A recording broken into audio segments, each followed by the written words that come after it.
You think you're better than us now, huh? Just 'cause you got some office job? Raj's voice cut through the cafe like a blade, sharp, loud, and laced with mockery. The people around turned their heads. I stayed seated. Calm. At least on the outside. But inside? My blood boiled. I looked up slowly from my laptop. I had been working through lunch, just like always. Same table. Same window seat. Same hustle. But today? I had company, uninvited. Raj stood across from me in his branded hoodie and designer joggers, smirking like he just stepped off the cover of Entrepreneur magazine. And behind him, of course, were Zain and Meher, his ever-faithful co-founders, the ones who used to call me corporate slave in college. Before we start, please make sure to like this video and hit this subscribe button so you never miss a story like this. And also comments where you are watching from. Thanks. I don't think I'm better, I said evenly, pushing my glasses up the bridge of my nose. I am better. Because unlike you, I show up. Every day. I grind. I don't fake it on LinkedIn. Oh, here we go again, Meher rolled her eyes, sipping her overpriced matcha. The 9-to-5 sob story. Spare us. Zain leaned in, grinning like a fox. You still doing data entry or whatever it is? Man, you really love being bossed around, huh? That was it. I stood up. Slow. Intentional. The chair scraped back, and the tension hid like a snapped guitar string. You want to know what I do? Fine. I manage systems that keep hospitals running. I work with code that prevents emergency data from crashing. While you three sit around waiting for VC crumbs, I'm making sure someone's mother doesn't die on an operating table because the network didn't fail. But yeah, go ahead, laugh again. They weren't laughing now. Raj crossed his arms. You always did think playing it safe made you smarter. But we're building legacy, bro, something real. Something big. Legacy? I raised an eyebrow. You mean that food delivery app that doesn't work past 2 miles and burns through cash like a bonfire? Raj's face twitched.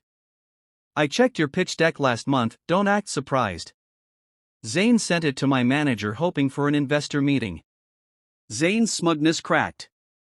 We were just exploring partnerships.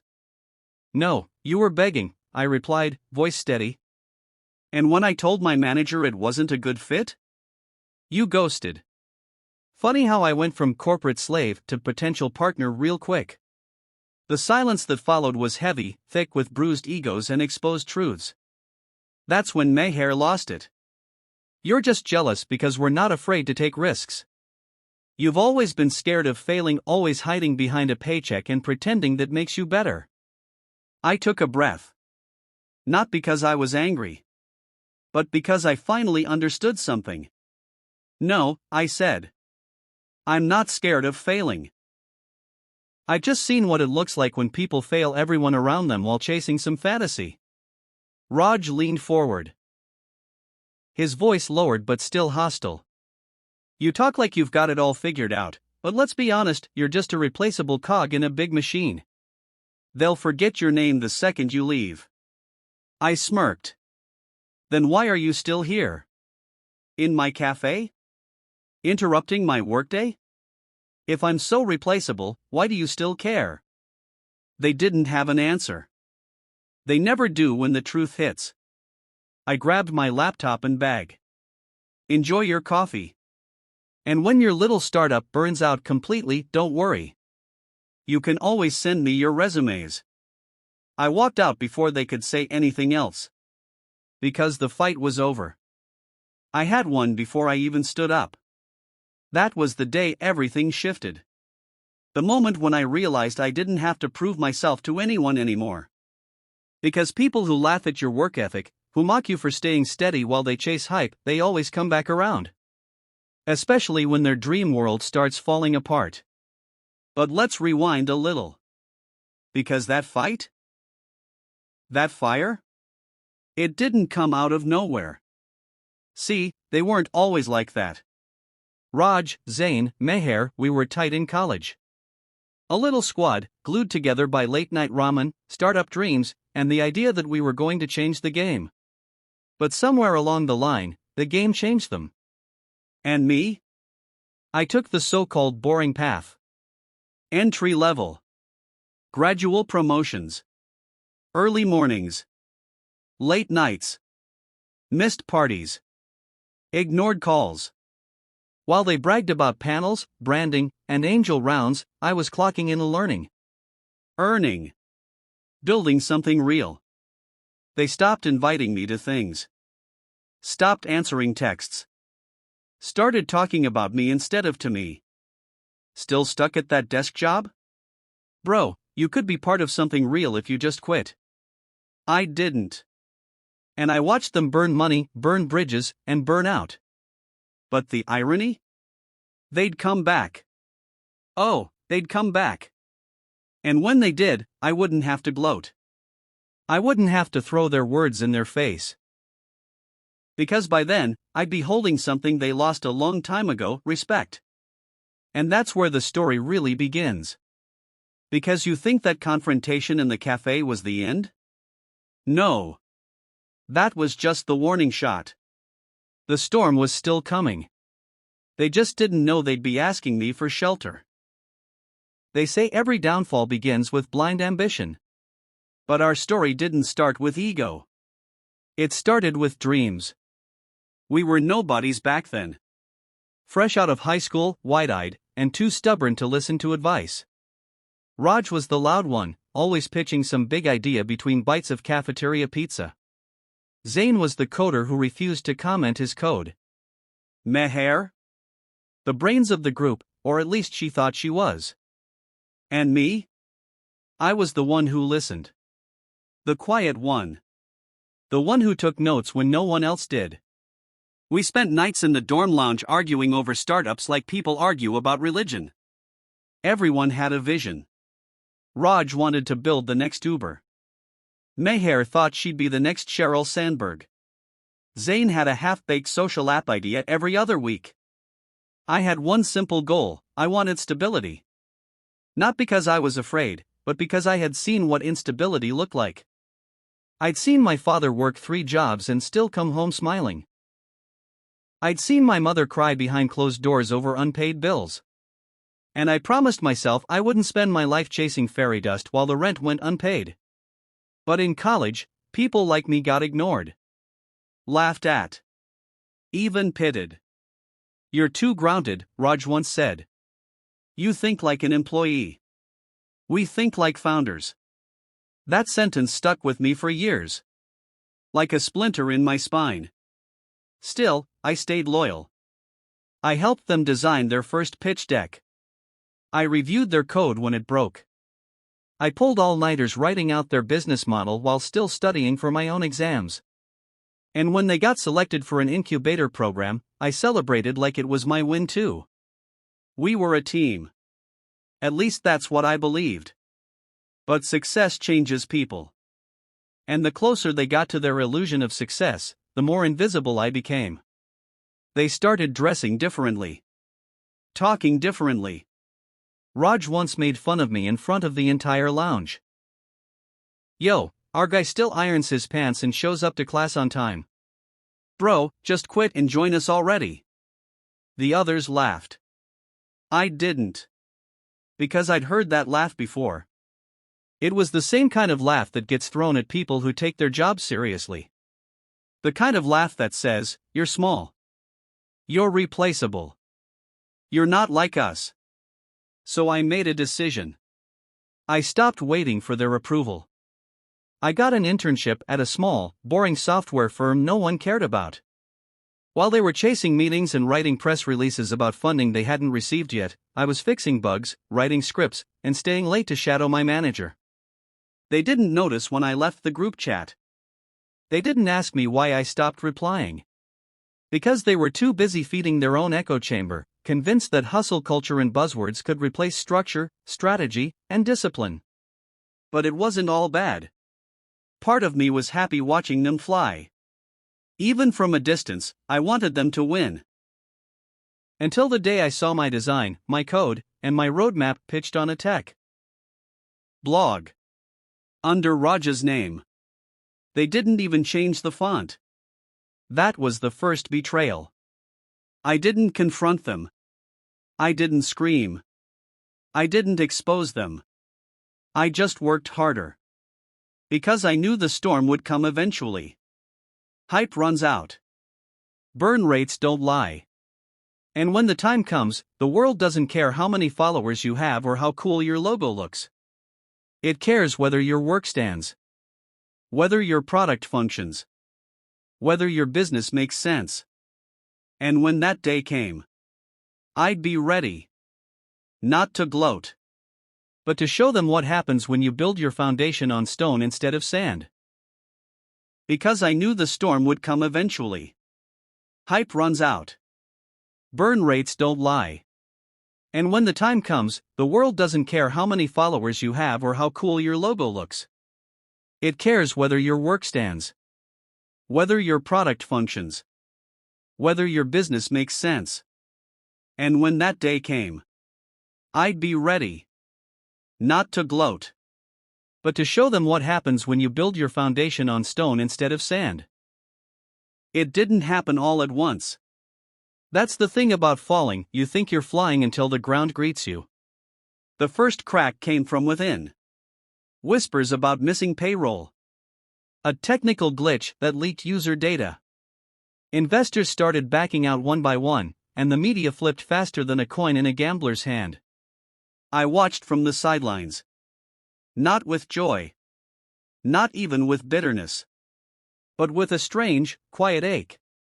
Because no matter what they had done, I'd once called them friends. Zayn tried to fix it. Threw together patches, but it only made things worse. Meher was posting motivational quotes on LinkedIn like that would calm their burning house. And Raj? He was still trying to bluff his way through every meeting like the king of a crumbling castle. But the truth always catches up. And it did, with a headline. Promising startup faces lawsuit over data breach, CEO blames sabotage. That was Raj's move. Point fingers. Claim someone else had hacked their system. What he didn't realize was that the enemy had never been outside. It was always their pride. Their recklessness. Their unwillingness to listen. And now, they were out of money. Out of credibility. And out of time. The knock on my office door came on a Monday. My team had just finished deploying a major update for a client we'd landed 6 months ago. We were ahead of deadline. Under budget. And profitable. That word profitable, it's magic in the real world. I'd just taken a sip of my coffee when my assistant buzzed in. There's a group here asking to see you. They don't have an appointment, but they say it's urgent. I already knew who it was. Call it intuition. Or maybe karma finally making her entrance. I stood up, buttoned my jacket, and walked into the front lobby. There they were. Raj, in a wrinkled hoodie that used to be designer. Meher, clenching a folder like it was the last piece of her dignity. Zayn, staring at the floor, unable to make eye contact. We stood there in silence for a few seconds that felt like years. Then Raj tried to smile. Yo. Long time, huh? I didn't smile back. I guess you have everything now, he added, almost as a joke. But his voice cracked when he said it. You need something? I asked calmly. He cleared his throat. We're in a situation. I know we weren't cool for a while, but we're trying to pivot. You know, start over. We just need a little guidance. Maybe some funding. A partner. Someone who actually knows what they're doing. I raised a hand. Let me stop you right there. They all went quiet.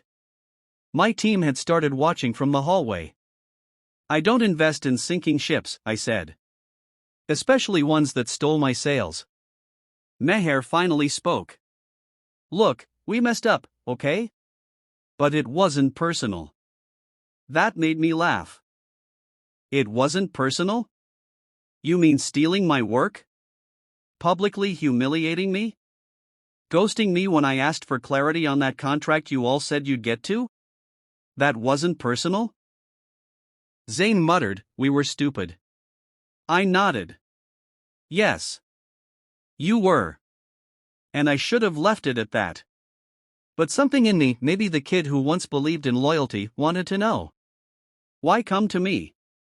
I asked. Why not pitch another angel investor? Why not reboot with your followers? Raj looked at me, and for the first time in years, there was no ego in his face. Because you're the only one who built something real. And you're the only one who never gave up on us, even when we didn't deserve it. That silence that followed? It hit harder than any insult they ever threw at me. Narrator, me, VO, monologue. That was the moment I realized power doesn't always come from being the loudest, or the richest, or even the most followed. Sometimes, real power is quiet. It grows in the dark. It's the kid who gets laughed at for clocking in at 9 and leaving at 5, while everyone else chases validation. And when the lights go out, they come to you. Because in the end, structure wins over swagger. Substance wins over hype. And respect? That's earned when no one's watching. I could have turned my back. Said no. Shut the door. Walked away like they did to me. But I didn't. Because here's the thing, you can either mirror the pain they gave you, or you can become the person you wished they were to you. That's the difference between revenge and growth. I told them to sit. Not in my office. In the conference room. Because this was going to be business, not friendship. I watched them take their seats like students about to be graded on a test they didn't study for. Zane looked the most humbled. Eyes down. Shoulders caved in. Meher kept adjusting her blazer like it would iron out her guilt. Raj, he kept glancing around at the walls, the decor, the trophies. Probably remembering how he once said I'd never be more than a corporate puppet. I leaned forward and spoke quietly. If you're here, that means two things. 1, you've burned every bridge. 2, you're desperate. No one argued. I continued, so here's what I'm offering. I'll help. But on my terms. Raj perked up like a dog hearing the word walk. Wait, really, he said, smiling like we were old pals again. No, I replied coldly. Don't smile yet. This isn't charity. This is me drawing a line. They listened. I will review your business model. I will restructure what's left. I'll bring in my own people, my own system, and I will control every decision until your mess is cleaned up. Raj shifted uncomfortably. But, what about our vision? I didn't blink. Your vision failed. What you had was a fantasy. What I'm offering is a second chance, but it won't belong to you. Not until you earn it back. Meher looked up. So we'd be working under you? I nodded. Yes. Just like I used to work under you. But unlike you, I don't believe in humiliating people just because I can. The room fell silent again.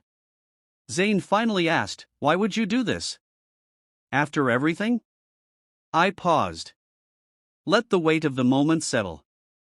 Then I said. Because someone once told me I wasn't built for business. That I was just another office rat, punching in and out. And for a while, I believed them. Until I realized that discipline, routine, structure, that's not weakness. That's foundation. That's what keeps things standing when everyone else is crashing. I could see it on their faces. The pride was breaking. Not out of shame, but out of truth. I stood up. You have until Friday. Decide if you're ready to rebuild. But know this, if you walk through that door again, you leave your ego behind.